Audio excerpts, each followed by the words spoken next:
ibyo dusoma mu gitabo cy'ibikorwa by'abatumwa. Stefano yari umuntu yuzuye inema n'ububasha bw'Imana. Nicyo gituma rero yahora akora ibitangaro n'ibimenyetso by'agatangaza mu gihugu. Umunsi umwe bamwe bo mu Bayahudi bari mu isengero y'abitwa imbohorwe, Abanyasirene n'Abanya-Alexandri na bamwe bo muri Sirisiya no muri Aziya barahaguruka kugira ngo baharirize Stefano, ariko ntibashobora kumutsinda kuko yavugana ubwenge n'ubwitonzi. Bumvise ayavuga, inzigo n'ishavu bica bibuzura umushaha, maze baja mu vyo guhekenya amenyo. Nawe Stefano yari yuzuye mutima mweranda. Muri ico gihe yaciye araramura amaso araba mu ijuru, araheza abona Imana mu buninaswa bwayo, Yesu nawe ayihagaze iburyo. Niko kuvuga ati, ubu mbona ijuru ryuguruye, nawe umwana w'umuntu ahagaze iburyo bw'Imana. Ngo bumve batyo baca baja mu vyo kugazuka bahogora, bazibira amatwi, baraheza bamugwako bose, bamukwegera inyuma y'igisagara, bamwicisha amabuye. Umusore yitwa Sawuli niwe ivyabona vyari vyashinze impuzu zavyo. Mu gihe bariko baramwicisha amabuye, Stefano yasaba avuga ati, Mukama Yesu, akira umutima wanje. Hanyuma arinanata arafukama, araheza ashirijwe hejuru ati, Mukama, ntubahore akabibangiriye. Avuze atyo aracikana. Iri ni ijambo ry'Imana. Mu minwe yawe Mukama niho nshize umutima wanje.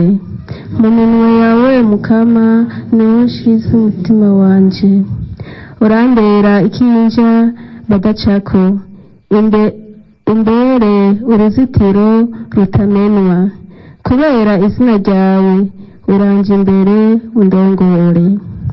Mu minwe yawe Mukama niho nshize umutima wanje. Mu minwe yawe niho nshize umutima wanje. Ni wowe uncungura Mukama, ni wowe nizigiye. Imbabazi zawe nizimurikire umusavyi wawe. Unkize kubera urukundo rwawe.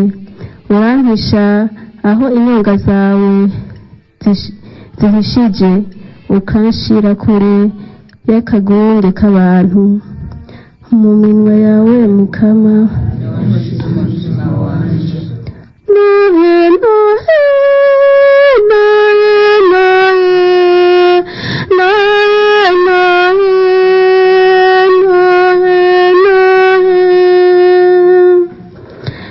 nihaninahazwe ku izina ry'Umukama uwimirije kuza. Umukama ariyo Mana natuboneshereze.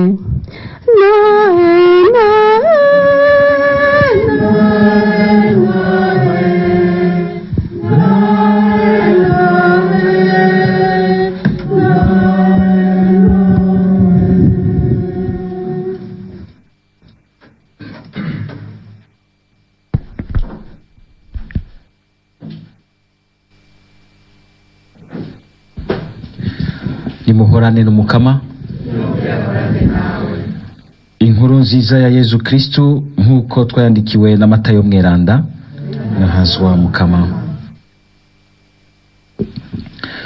Muri rya minsi Yezu yabari abigishwa biwe ati, nimwame mwibanga abantu, kuko bazobakwegera mu manza, bakabakubitira mu masinagoga yabo, bazobajana imbere y'abatware n'imbere y'abami muhorwa jewe, muja kunyemera imbere yabo n'imbere y'abapagani. Yamara umunsi babakweze, ntimwiganyire mwibaza ico muza kuvuga. Ico muza kuvuga muzoca mukironka ako kanya nyene, kuko atari mwebwe muzovuga, ari mutima wa so wanyu azobavugiramo. Umuvandimwe azotanga mwene wabo ngo bamwice, umuvyeyi atanga umwana, abana bagarariza abavyeyi babo babicishe. Muzokwankwa na benshi ari izina ryanje babahora, yamara utazotirigana gushika apfe niwe azokira.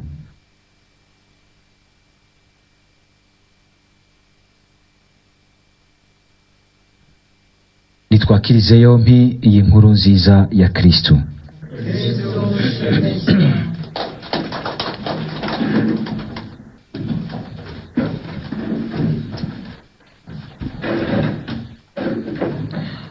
Uyu munsi nk'uko twabitanguye mu ntango y'imisa tuvyibutsa, muri Ekleziya twazindutse twibuka umweranda ahambaye gose Stefano, umudiakoni yapfiriye Imana, mbere niwe maratiri wa mbere igihe Yezu amariye kuzuka mu bapfuye. Ni wa mbere yatanguye gutanga ubuzima bwiwe yitangira iyo nkuru nziza yo gupfa no kuzuka k'umukama wacu Yezu Kristo. Hari rero igitangaje kubona tuvuye mu kanyamuneza ka Noeli tugaca dukorokera mu bijanye no gusesegwa amaraso k'umukunzi w'Imana Stefano. Hariho ijambo uko guhimbaza ugutanga ubuzima bwiwe kwa Stefano birafise ico bitwibutsa yuko kumwe no mu Kirundi wacu tubivuga tukagira tuti impundu harigijana n'induru. Tugiheza kwigina gutera impundu twigina kana Yezu, hakaza ikintu kirimwo umubabaro c'umuntu yiciwe ubuzima ahogwa inkuru nziza ya Kristo, ubuzima bwa hano kw'isi. Ijambo rihari nuko bitumenyesha ko ako kana Yezu kaje ntikaje nk'uko umenga kaje muri turisme, kaje kuryoherwa mw'isi, kaje kuwangawanga. Oya, kari kuri mission ikomeye. Mbere kagishika mwarabonye yuko kazananya ahantu hagoye. Uyu munsi ibi tugira vyo hakwa kuduhenda gatonya, ibi dushariza kana Yezu tukagasasira. Nimwibaze yuko igihe Yezu yapfa nako yavuka, canke igihe Bikira Mariya yaramutwaye mu mbanyi, ko hari baby shower bamugiriye, ko hari ivyayi bamuzaniye, yavukiye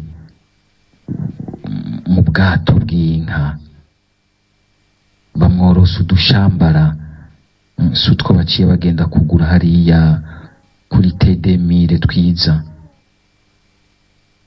Mwibaze agira navuke, mwarumvise ku munsi wa Noeli, mw'ijoro rya Noeli, agira avuke Bikira Mariya agategerezwa kugira urugendo rurerure ko kuva i Nazareti agenda i Betelehemu, hafi ibirometero 150. Kandi murazi ko ico gihe batari bafise ibintu vyo kwiyunguruza bihambaye. Mbere banashitse aho bategerezwa nyene kwisansumisha, bakabura indaro, kaja kuvukira mw'isenga ry'ibuye.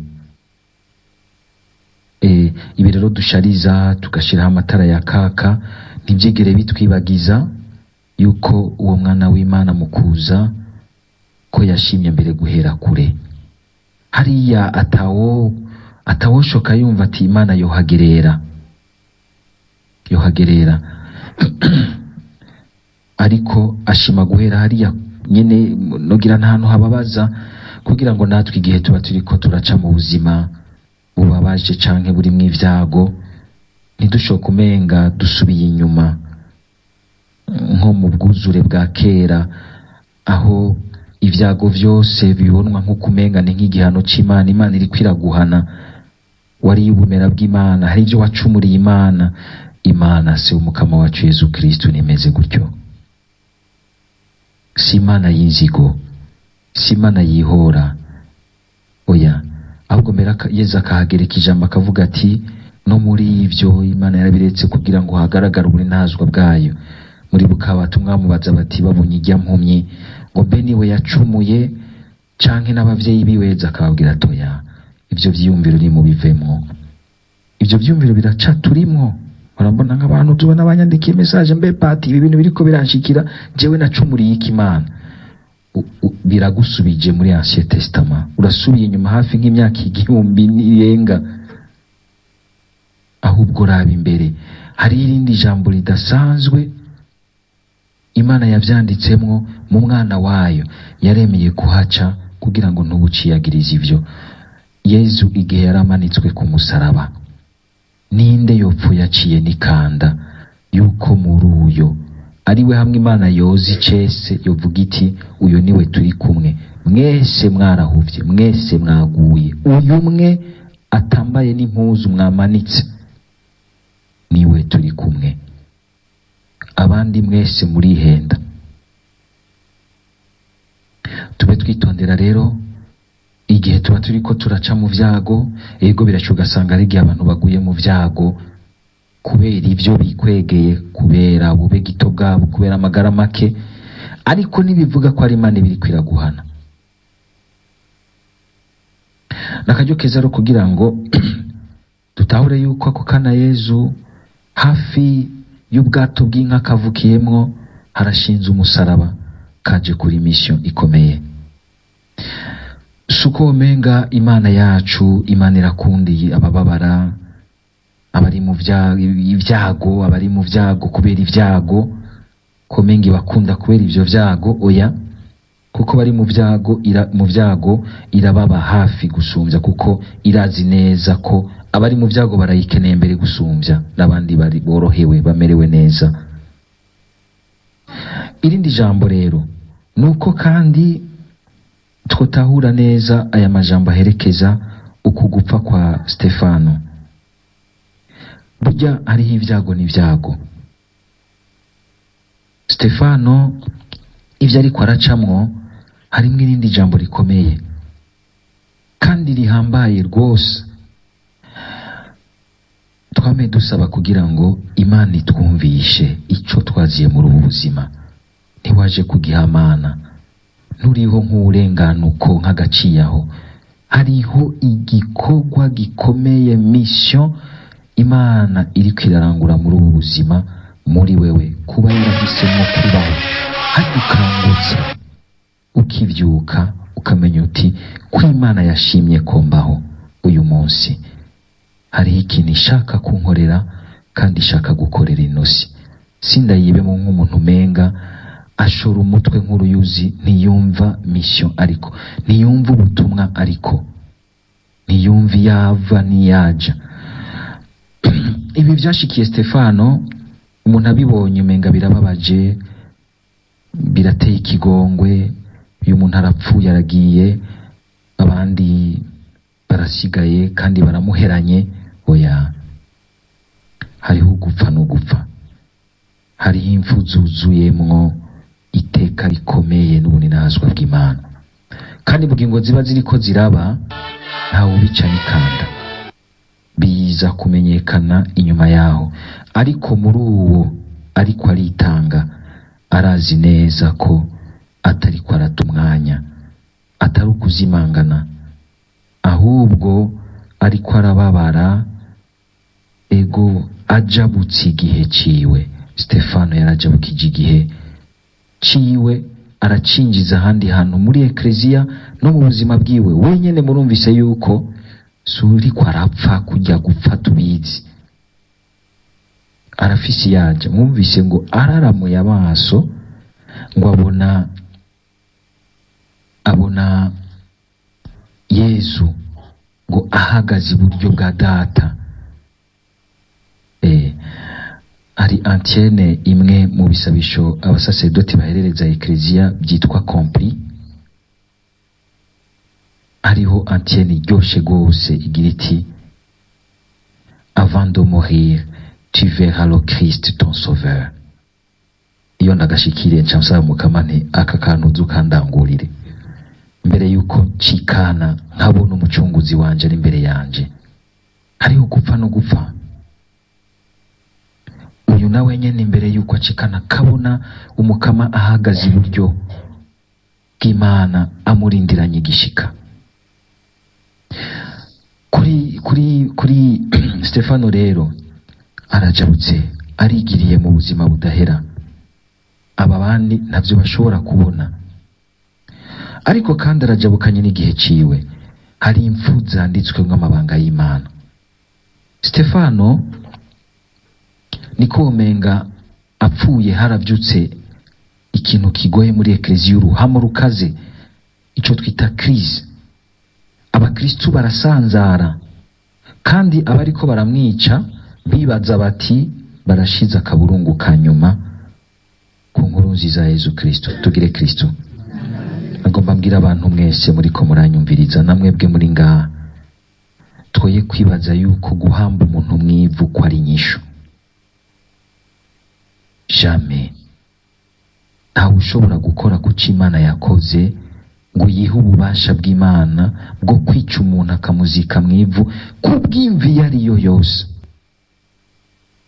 ngo yibaze ngo aratoye inyishu, ahubwo wawuguruye ibindi bintu utazi iyo bizoshika.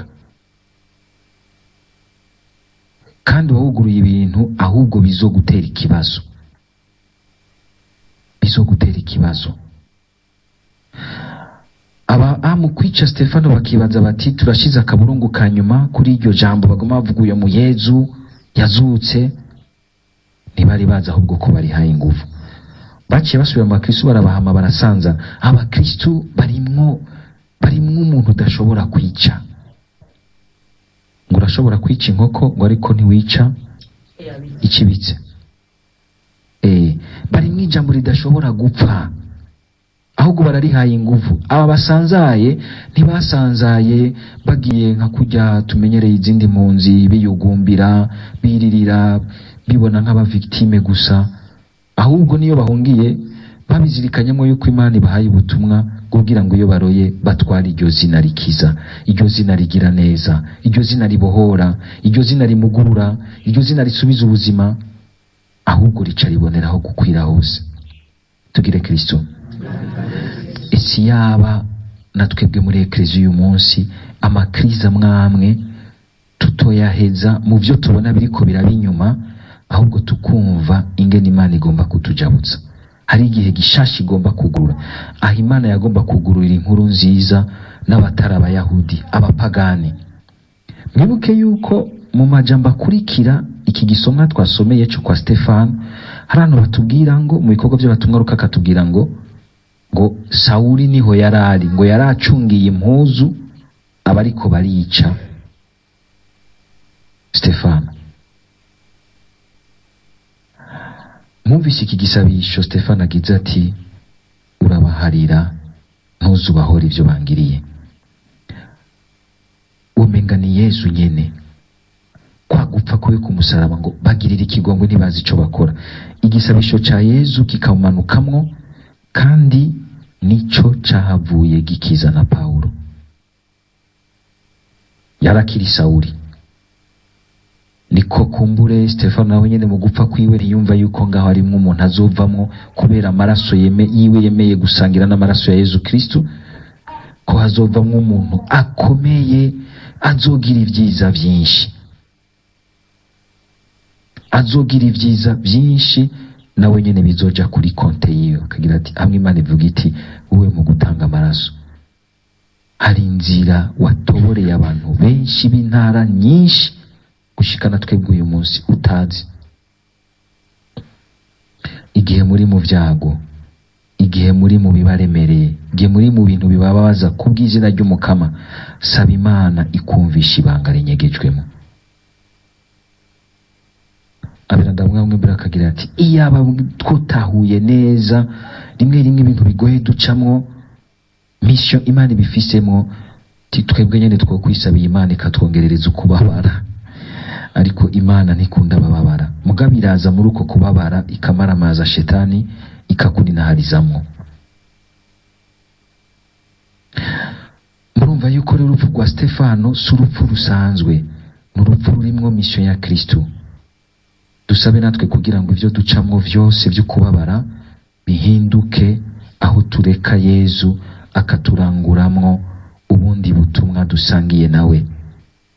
Ntitwidoge, ntitwiyugumbire, nitwumva turemerewe tumwiture nk'uko kwa Stefano akagira ati ntabara wakira umutima wanje, ndarushe ndaremerewe, fasha sintsindwe, mpa kugumya umutima gushika birangiye. Kujya Yezu yagize ati ngo ari kuzogumya umutima gushika birangire ni wazorokoka.